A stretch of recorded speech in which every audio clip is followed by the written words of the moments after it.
Bienvenue sur le forum des lecteurs France Bleu, La Montagne et Corrèze Télévision. Un forum des lecteurs consacré à la BD La Guerre des Lulus. Une exposition d'ailleurs a lieu en ce moment même à la médiathèque de la ville de Brive, consacrée donc à cette bande dessinée. Nous accueillons Régis Sautière, le scénariste, Hardock, le dessinateur. Un forum animé par Florence Bouchy. Merci Patrick et merci à vous tous d'être avec nous pour ce nouveau forum des lecteurs consacré effectivement à la guerre des Lulus, une bande dessinée créée par Régis Sautière et Hardock.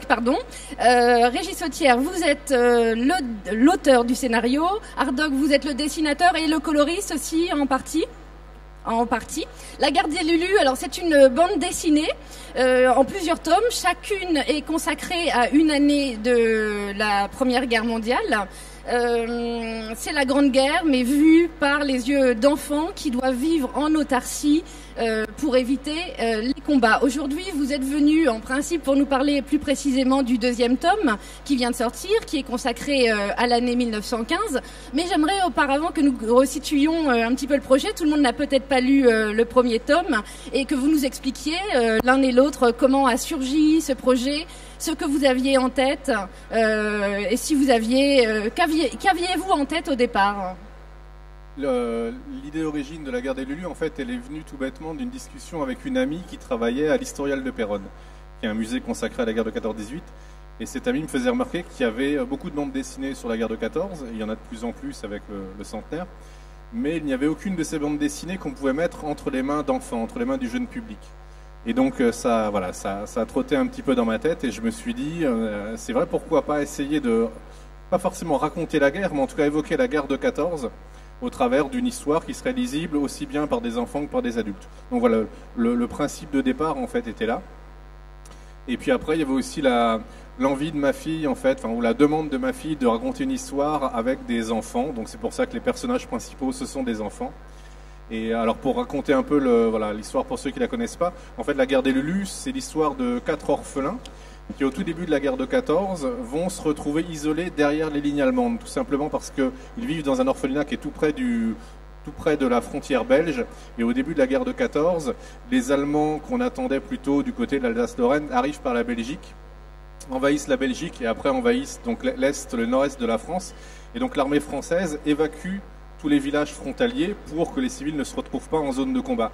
Et quand leur village et l'orphelinat sont évacués, les Lulus, eux, comme c'est l'été, ils ont construit une cabane dans un petit bois qui est juste à côté de l'orphelinat, ils ont fait le mur, ils sont en train de jouer dans la cabane, et dans la panique, en fait, personne ne se rend compte qu'il manque 4 enfants. Et les soldats qui vont donc devoir apprendre à survivre, à s'organiser. Voilà, tout à fait. Le front va se déplacer très rapidement, les enfants se retrouvent tout seuls, donc isolés dans ce qu'on appelle la zone occupée.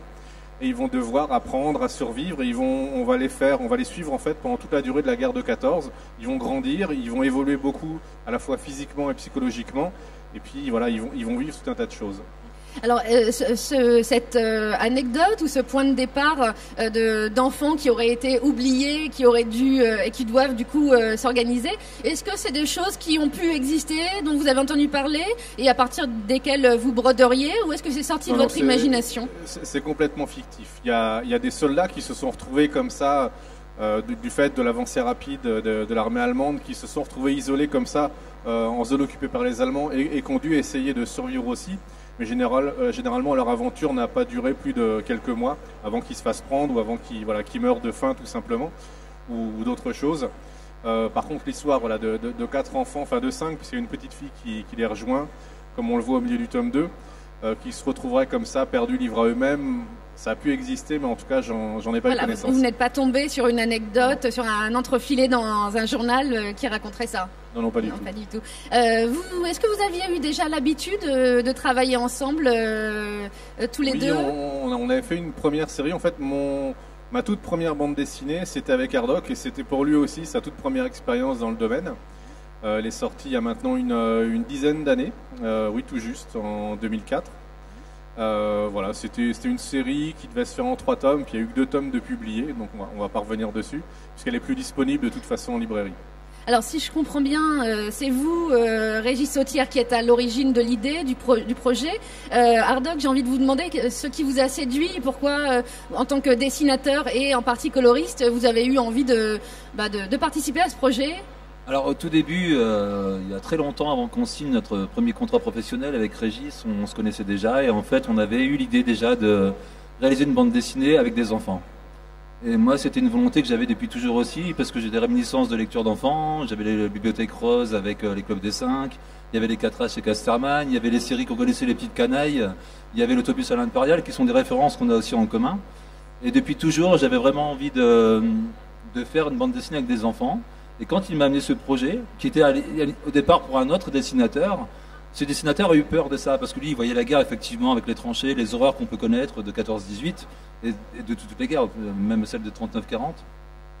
Et Régis s'est tout naturellement après porté vers moi, il m'a proposé le projet, et tout de suite j'ai dit bah oui, ça c'est pour moi, donc j'ai tout de suite accepté le projet. La guerre, ça vous a pas effrayé de devoir trouver une atmosphère, des couleurs? Non, parce que en fait Régis est breton d'origine, il a vécu en Bretagne, et moi je suis picard d'origine à côté d'Amiens, et j'ai connu que ça étant enfant. J'allais dans les tranchées, il y avait des barbelés, il y avait encore des obus qui traînaient, qui remontent toujours à la surface dans les terres agricoles par chez nous, et donc la maison familiale, la demeure familiale est une maison d'avant-guerre de 14 qui a été reconstruite avec les dommages de guerre. Donc effectivement, c'est votre imaginaire, votre univers aussi. Alors c'est mon imaginaire et aussi en même temps la réalité des choses auxquelles j'étais confronté étant petit, où la famille parlait toujours de cette guerre et celle de 39, et où en fait j'ai grandi avec cette guerre bizarrement, étonnamment vu mon âge, mais mon jeune âge si j'ose dire. Mais non, c'est quelque chose qui était en moi, et quand les deux ont été réunis, je me suis dit c'est logique que ce soit pour moi. Et Régis, encore une fois, s'est tourné vers moi. Et ça a tout de suite pris, on a tout de suite réalisé le truc en s'amusant. Oui, et puis il a tout de suite compris le projet, c'est-à-dire que le projet de la guerre des Lulus, c'est pas de montrer les atrocités de la guerre à des enfants, c'est vraiment de l'évoquer, d'évoquer toutes les souffrances qu'ont connues les gens qui ont vécu à cette époque, mais sans pour autant montrer en fait des corps démembrés, déchiquetés, etc. À aucun moment en fait les Lulus n'iront sur le front, n'iront dans les tranchées. On reste en zone occupée, on reste au milieu des civils, même s'il y aura, on va voir des soldats évidemment, puisqu'on est dans une zone occupée, donc il y a des soldats allemands. Ils vont même rencontrer à un moment donné du tome 2 un soldat français aussi. 2, oui. Pardon. À la fin du tome, il y a un soldat allemand et puis un soldat français. Mais sinon, on reste dans une zone civile assez loin des combats. En fait, on a une centaine de kilomètres du front, et donc on va jamais montrer la guerre. Il y a des bombardements, des choses comme ça qu'ont aussi vécu les civils, mais c'est pas les charges à la baïonnette, etc. C'est pas les barbelés.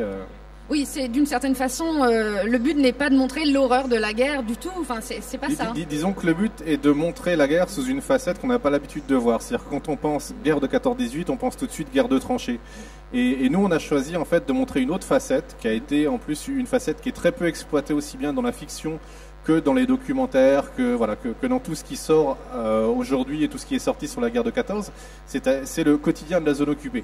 Alors sur les 2 premiers tomes, en fait, on le découvre pas tellement puisqu'on est dans un petit village fictif qui s'inspire de villages existants, là où on a situé le village de Valincourt. Ça se passe beaucoup dans la forêt, mais à partir du tome 3, en fait, les Lulus se déplacent et vont dans des endroits qui existent. Ils vont dans la ville de Guise, ils vont dans des villes comme ça. Donc à partir du tome 3 qui n'est pas encore paru, mais qu'on est en train de faire. Voilà, que vous êtes en train de faire. Ils vont quitter un petit peu leur mode de vie autarcique. Leur petit cocon, là où ils sont, pas forcément nés, mais en tout cas là où ils ont été élevés, là où ils ont vécu. Et donc ils vont être amenés à découvrir aussi ce que vivent d'autres personnes en fait dans cette zone occupée. Et Hardock, est-ce que vous diriez que la guerre des Lulus, les dessins que vous avez choisis, ressemblent à ce que vous faites généralement, ou bien vous avez créé quelque chose d'assez différent et d'assez unique par rapport à ce que vous avez l'habitude de faire? Alors la prétention de faire quelque chose d'assez unique, je ne pense pas l'avoir en tout cas, mais une chose est sûre, c'est que quand j'ai commencé la bande dessinée avec Régis, j'avais un style qui n'était pas forcément le mien. Je venais vraiment de l'école franco-belge et j'étais passé à un style semi-réaliste.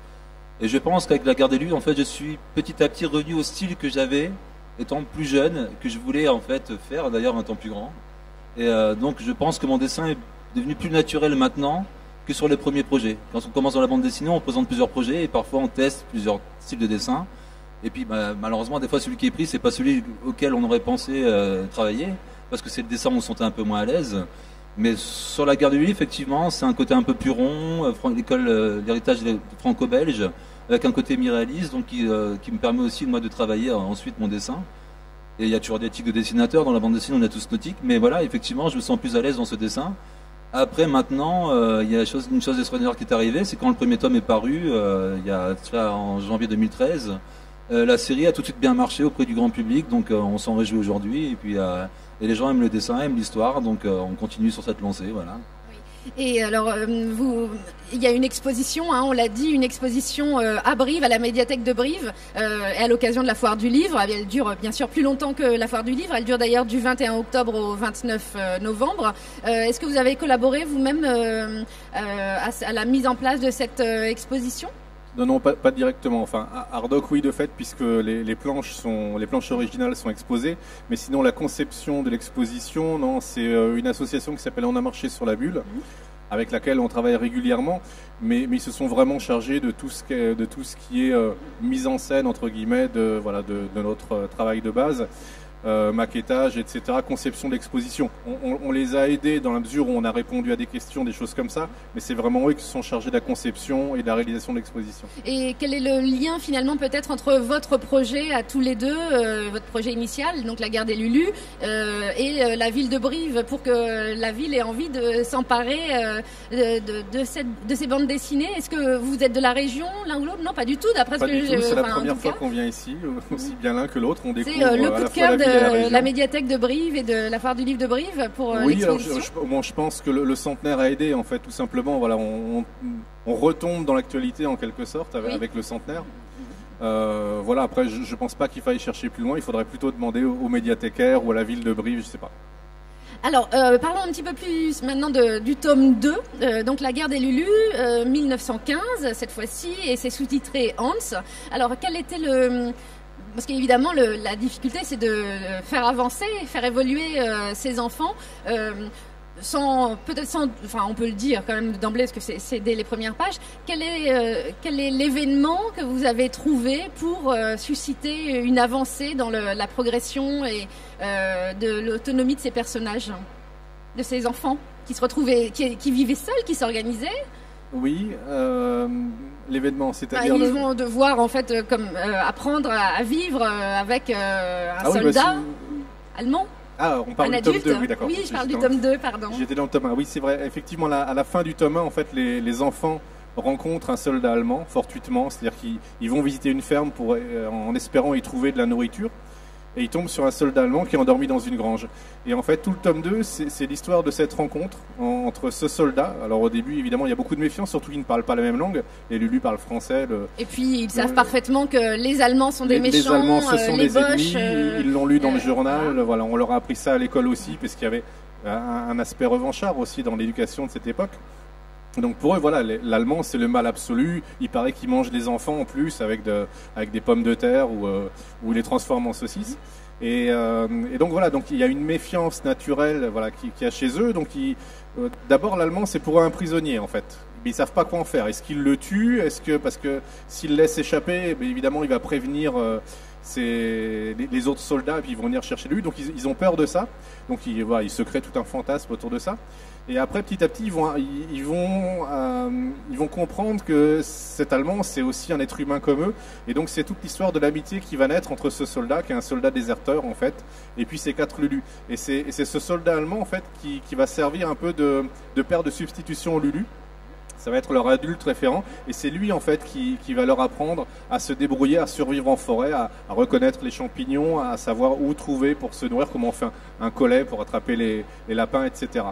Parce que cet Allemand, donc au début, ils envisagent même, et ce sont des enfants, ils envisagent même de le tuer. Et alors, est-ce que nous, enfin, ils le posent pas exactement en ces termes, mais ce que le lecteur comprend, c'est est-ce que des enfants vont aller jusqu'à tuer quelqu'un, vont oser ou vont comprendre qu'il ne faut pas. Enfin, là, on est vraiment dans les dilemmes et les difficultés, effectivement, d'enfants confrontés à des tragédies qui les dépassent. Oui, tout à fait. Et puis d'enfants, en fait, qui sont obligés de grandir plus vite qu'ils n'auraient dû grandir. C'est-à-dire que voilà, ils se retrouvent à un moment donné avec une arme entre les mains, ils sont dans un contexte de guerre, ils se sentent en danger, ils se sentent menacés et ils doivent agir. Et dans ce cas-là, voilà, on se tourne en général vers les plus grands puisqu'ils ont des âges différents. Et voilà, et on demande aux plus grands qu'est-ce qu'on fait, est-ce qu'on les igouille, est-ce qu'on les igouille pas, est-ce qu'on l'attache, on en fait notre prisonnier, voilà. Et voilà, et toutes ces questions se posent à ces enfants, des questions qui en temps normal n'auraient jamais dû se poser. Ils vont devoir prendre des décisions à partir de ça. Oui. Est-ce que vous diriez qu'il y a dans ce livre ou dans cette série de livres une visée pédagogique ou au contraire vous avez voulu éviter d'être trop ouvertement pédagogique? En tout cas, c'est pas une bande dessinée didactique. C'est pas une bande dessinée qui explique à des enfants ce que c'est la guerre de 14. On parle pas des grandes batailles, on parle pas de Verdun, de la Marne, etc. Donc il n'y a pas de visée didactique. En fait, ça peut devenir un ouvrage pédagogique à partir du moment où c'est utilisé par des enseignants pour aborder la guerre de 14. Ça, c'est possible. Mais c'est pas un livre d'histoire. On n'a pas cette prétention-là. Pour nous, voilà, c'est avant tout une aventure humaine, l'aventure de 5 enfants dans un contexte bien précis qui est celui de la guerre de 14. Donc, ça peut servir, en fait, dans un but pédagogique pour aborder la guerre de 14. Mais voilà, mais ça suffit pas pour raconter ce que ça a été. Il faut le prendre comme un point de départ voilà, tout à fait, ouais. Agréable pour ouvrir la conversation et intéresser les enfants à cette période peut-être. Oui. Alors, est-ce que vous pouvez nous donner un petit peu, parce que je pense qu'on est toujours tous un petit peu curieux de la façon dont se crée une bande dessinée et surtout le travail entre un scénariste et un dessinateur. Et je crois que chaque duo fonctionne un petit peu différemment, chacun a ses petites habitudes. Alors, est-ce que vous avez d'abord tout scénarisé et ensuite le donné à votre camarade à illustrer? Est-ce que vous travaillez en permanence ensemble? Alors, on travaille ensemble. En fait, j'ai énormément de mal à livrer un scénario complet à un dessinateur, tout simplement parce que pour moi, la bande dessinée, en tout cas, ce qui me plaît en fait dans ce médium, c'est que c'est un travail en collaboration. J'ai besoin de travailler avec quelqu'un pour pouvoir avancer. Et ma première source d'inspiration, c'est le dessin du dessinateur. C'est sa mise en scène, c'est l'univers graphique qu'il va développer. Et donc le fait de travailler, non pas en lui livrant un scénario complet. Alors le scénario, en fait, c'est une description case par case de toute la bande dessinée. Donc ça, généralement, je livre au dessinateur entre 5 et 10 pages, et pendant qu'il va dessiner ces 5-10 pages, je vais avancer sur la suite. Et en fait, le fait de faire ça, ça me permet de rebondir aussi sur ce que fait le dessinateur. Il y a un exemple qui illustre bien ça. Dans le tome 1, en fait, Hardock, il y a une petite fille qui apparaît, pardon. Voilà, elle a une coiffure, et en fait, la coiffure de la petite fille ne me plaisait pas. J'aimais pas ses bouclettes, etc. Premier dessin, je le vois, je dis ouais non, j'aime pas la coiffure. Deuxième dessin, je le vois, j'aime toujours pas la coiffure. J'ai du mal à m'y habituer. Et donc en fait, pour résoudre ce problème entre guillemets, qu'on n'est pas vraiment un, mais dans le tome 2, en fait, il y a une séquence où tous les enfants se font raser la tête, y compris la petite fille. Et donc ça oblige Hardock en fait à refaire une coiffure pour la petite fille sans avoir besoin de recommencer les dessins qu'il avait fait sur le premier tome. Voilà, et ça n'était possible que parce que voilà, j'avance en même temps que lui en quelque sorte, et que l'histoire, alors les grandes lignes de l'histoire sont déjà écrites, c'est-à-dire que je sais comment se terminera la guerre des Lulus, je sais aussi sur le tome 3 par exemple, sur lequel on est en train de travailler, même si tout le tome 3 n'est pas découpé, il est entièrement séquencé, c'est-à-dire je sais séquence par séquence tout ce qui va se passer. Mais ça me laisse quand même une marge de manœuvre pour rajouter des petites choses comme ça, rajouter des morceaux de séquence ou modifier un peu les dialogues, etc. Et vous, Hardock, ça vous inspire aussi cette manière de travailler? Ça vous convient particulièrement bien? Oui, parfaitement, parce qu'il y a aussi un autre exemple, c'est que dans la bande dessinée, c'est un travail de longue haleine, il faut 1 an, voire plus, pour réaliser les planches. Et pendant ces 1 an, on n'est pas que dans le dessin, on est aussi dans la recherche. Parce que même si c'est une toile de fond, la guerre est en toile de fond, le dessinateur fait aussi des recherches, effectivement, sur des cartes postales, pour des décors. Et parfois, on tombe sur des documents qu'on n'aurait jamais pensé un jour découvrir. Plus qu'une fois, sur les fameux réseaux sociaux que tout le monde connaît aujourd'hui, j'avais utilisé une photo que j'avais découverte en couverture. Et c'était un éléphant que j'avais trouvé sur une carte postale qui datait de 1915, au début de la guerre. C'était un éléphant qui était avec une charrue derrière lui. Et il était en train de cultiver dans les champs du Nord. Et ça m'a surpris, quoi. Et en fait, Régis a découvert cette fameuse photo sur le fameux réseau social. Et du coup, ça a permis dans l'avancée de la bande dessinée de dire ça, on pourrait le réutiliser. Donc c'est ça qui est bien, c'est que rien n'est vraiment figé pendant ces 1 an. Le scénariste peut dire effectivement c'est inspiré du dessin ou pour recréer une séquence. Et puis lui-même peut faire des découvertes pendant ces 1 an de travail ou pendant l'avancée de l'album. Et moi-même, je découvre toujours des choses différentes en poussant plus les recherches.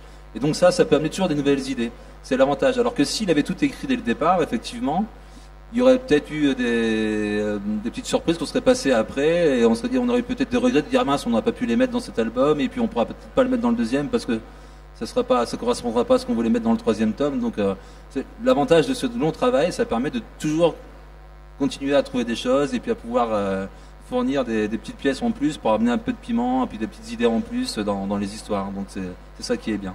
Alors, il y a une particularité aussi dans la guerre des Lulus, c'est que une fois l'histoire racontée, vous nous offrez des planches supplémentaires qui ressemblent à des planches d'époque, comme si les Lulus avaient vraiment existé et qu'on en avait rendu compte dans les journaux d'époque. Alors, qu'avez-vous voulu faire qu'avez-vous voulu faire? En fait, c'est dû à un malentendu avec notre éditeur, tout simplement parce que quand on fait une bande dessinée de 56 pages, il y a 54 planches, c'est-à-dire 54 pages de bande dessinée, plus une page de titre recto-verso. Et chez notre éditeur, Casterman, en fait, ce qu'on ne savait pas, c'est que 56 pages de bande dessinée, enfin une bande dessinée de 56 pages, c'est seulement 52 planches. Parce qu'en fait, il y a une page de titre recto-verso, et tout à la fin, il y a une page de bibliographie recto-verso aussi. Et nous, naturellement, on a fait 54 planches de bande dessinée, donc ça rentrait plus dans les 56 pages qui nous avaient été octroyées. Et donc il a fallu rajouter un cahier de 8 pages pour des raisons de technique d'imprimerie. Voilà, on travaille par cahier de 8 pages. Et donc on avait nos 8 pages supplémentaires.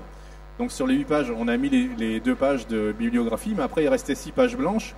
Et donc voilà, il y a 6 pages blanches, autant les occuper. Donc on a cherché un peu ce qu'on pouvait mettre.